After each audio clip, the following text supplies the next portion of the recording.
तो हेलो बच्चा पार्टी आप ससुकाल गेम छो कैसन वानी। तो चलिए आज हम लोग स्टार्ट करते हैं आइसोमेरिज्म का लेक्चर नंबर 5। आज के लेक्चर में हम लोग करेंगे कि जैसे कि आज के लेक्चर में हम लोग करेंगे त्रिविम समायोजन यानी कि स्टीरियो आइसोमर।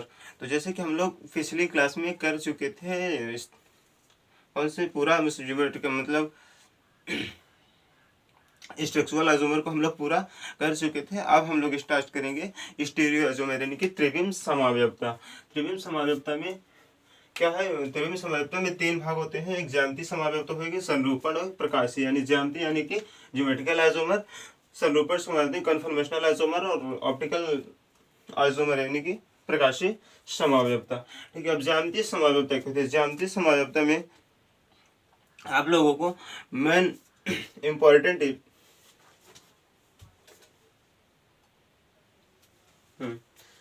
ज्यामितीय समावयवता में आपको इंपॉर्टेंट चीज याद रखना है कि ज्यामितीय समावयवता डबल बॉन्ड वाले कंपाउंड में होता है। ज्यामितीय समावयवता ज्योमेट्रिकल आइसोमर जो होता है डबल बॉन्ड वाले कंपाउंड में होगा। इसमें ज्यामितीय समावयवता में क्या होता है? डबल बॉन्ड को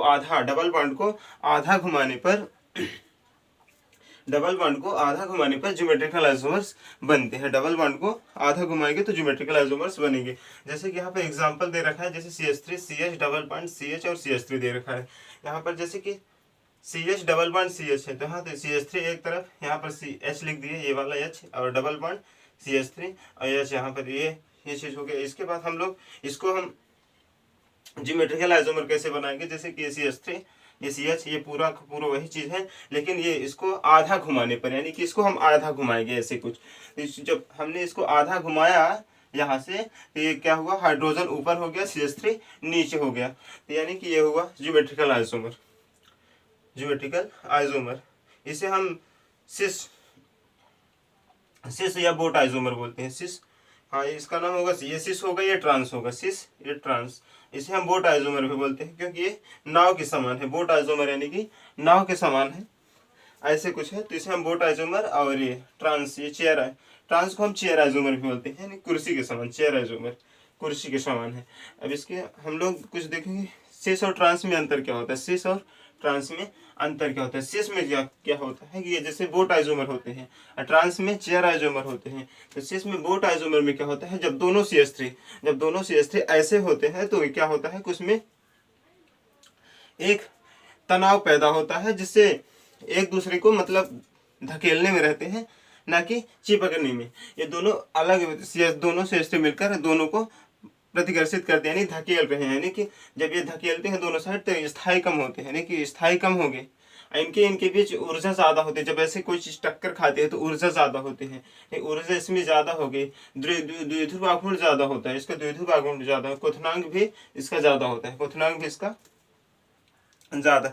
जैसे कि इसमें जब ज्यादा ऊर्जा होगी तो इसका क्वथन भी इसका ज्यादा होगा। इसी प्रकार ट्रांस यानी कि चेयर आइसोमर में क्या होता है? ये ज्यादा स्थायी होते हैं, क्योंकि एक इस तरफ धकेल रहा तो एक इस तरफ धकेल रहा तो एक इस तरफ धकेल रहा, इनको कोई दिक्कत भी नहीं है, इसीलिए ये आराम से व्यवस्थित रहते हैं। इनमें ऊर्जा भी कम होता है, क्योंकि भाई जब एक इस तरफ जा रहा है एक इस तरफ जा रहा है तो किस चीज की लड़ाई? इसलिए न कोई ऊर्जा न द्विध्रुव आघूर्ण भी इसका कम होता है। और गलनांक तो ज्यादा, क्वथनांक इसका कम होता है, गलनांक इसका ज्यादा होता है।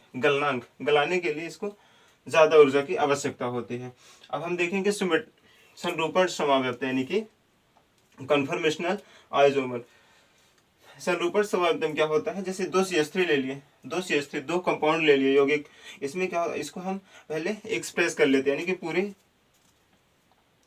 CH3 एक CH3 को अलग, एक CH3 को दो CH3 को अलग अलग खोल लिए। ठीक है, ये हो गया। अब इसको हम एक बार घुमाए तो इसको इस चीज की आकृति बनी, ऐसे कुछ आकृति बनी ये। हाँ, हमने इसको ऐसे घुमा लिया एक बार तो ऐसे कुछ बना। इसको जब हमने दोबारा घुमाया तो ये उल्टा हो गया, इसे हम सहर्ष डायग्राम बोलते हैं। और जब सहर्ष डायग्राम बोलते हैं, अब जिसको हम इसको दोनों को एक साथ रखें, यहाँ पर रखें तो क्या होगा? जब दो हाइड्रोजन के अणु ऊपर है और 4 हाइड्रोजन के अणु नीचे है तो ये कम स्थायी होगी। लेकिन जब क्या हम इसको इस साइड का कुछ रखें, ऐसे कुछ रखें, ये चीज, हाँ इसको इस तरह का रखें सोर्स डायग्राम की तरह, इसमें ज्यादा स्थायी हो गया क्योंकि इनके बीच क्या हुआ, इनके बीच लगभग दूरी जो है, डिस्टेंस जो है इनके बीच कोण भी बराबर है, तो इसलिए ज्यादा स्थायी होते हैं, यानी कि स्टेगर्ड होते हैं। इसे हम दोनों को मिलाकर हम न्यूमैन डायग्राम भी बोलते हैं। तो हम लोग हो गया संरूपण समव्यवता में भी कुछ इतना ही करना है। अब इसके बाद आता है प्रकाशीय समव्यवता यानी कि ऑप्टिकल आइसोमर। प्रकाशीय समव्यवता में हमको एक चीज याद रखनी है कि कायरल कार्बन को ध्यान में रखना है। प्रकाशीय समव्यवता, प्रकाशीय समाव्यवता यानी कि ऑप्टिकल आइसोमर। प्रकाशीय समाव्यवता यानी कि ऑप्टिकल आइसोमर, ऑप्टिकल आइसोमर, प्रकाशीय समाव्यवता यानी कि ऑप्टिकल आइसोमर। इसमें क्या होता है कि एक कार्बन के चारों बॉन्ड जो होते हैं अलग अलग होने चाहिए, कायरल कार्बन होना चाहिए। हाँ, प्रकाश की गतिविधि को मापने वाला एक चीज ये भी याद कर सकते हैं, प्रकाश गतिविधि को मापने वाला स्पेक्ट्रोफोटोमीटर,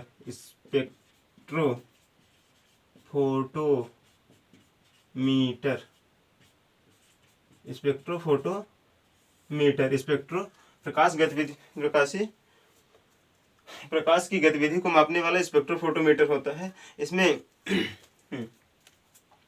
क्या होगा, कायरल कार्बन, इसमें कायरल कार्बन होता क्या है कि जिस कार्बन के चारों बांड अलग अलग हो वो कायरल कार्बन अपने आप में होता है। जैसे कि यहाँ पर CH3 लिख दो, CH3, यहाँ पर CH2 CH3 हो गया, यहाँ पर OH हो गया, यहाँ पर CHO हो गया, ऐसा कुछ है। हर चारों तरफ चारों बांड अलग अलग होने चाहिए। इसके चारों बांड जैसे कि मिथाइल हो गया, ये अल्कोहल हो गया, एल्डिहाइड हो गया, ये एथिल हो गया, ऐसे कुछ होना चाहिए, तभी ये कायरल कार्बन माना जाएगा।